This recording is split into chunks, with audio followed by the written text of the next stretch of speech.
a towering cuboid made of more than 300 masks depicting the faces of transgender and non-binary people. This year's fourth Plinth artwork has been described as a piece designed to unite the trans community around the world. The Mexican artist Teresa Margolles was flanked by members of her country's trans community as mil veces un instanti 1,000 times. In an instant was unwrapped in Trafalgar Square on Wednesday. Margolles said in a statement that the work, which is the 15th to stand on the plinth in the London Square, and features life masks of 726 people, 363 each from Mexico and the UK, was a tribute to Carla La Borrada, a 67-year-old trans singer and former sex worker who was murdered in Ciudad Juarez 9 years ago. Margolles said,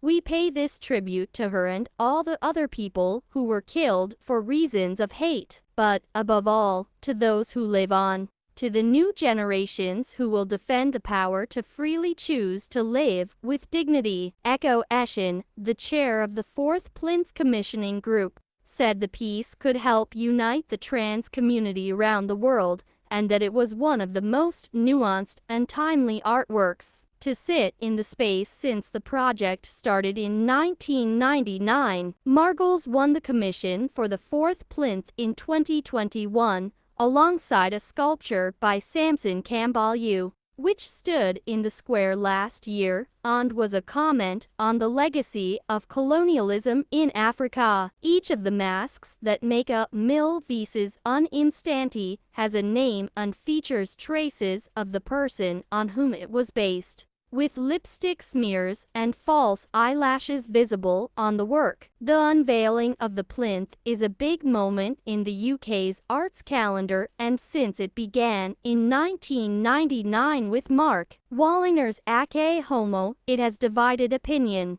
with some politicians calling for the space to be occupied by a statue of the Queen instead. Last year, the former Plinth artist Rachel Whiteread called for the project to be scrapped after a Guardian investigation revealed only one of the winning commissions was on display in the UK, while 3/4 of the former fourth Plinth works were locked away in storage. She said, "I think it has run out. There have been some really great projects and then there have been some that are not so great. However, with backing from the London Mayor, Sadiq Khan, and under the stewardship of Eshin, the commission has evolved into an international competition that draws as much attention as any other British art prize." Most of the first 15 Plinth commissions were given to UK artists, but the next two winners, Chabalala Self and Andra Shua, who were announced in March,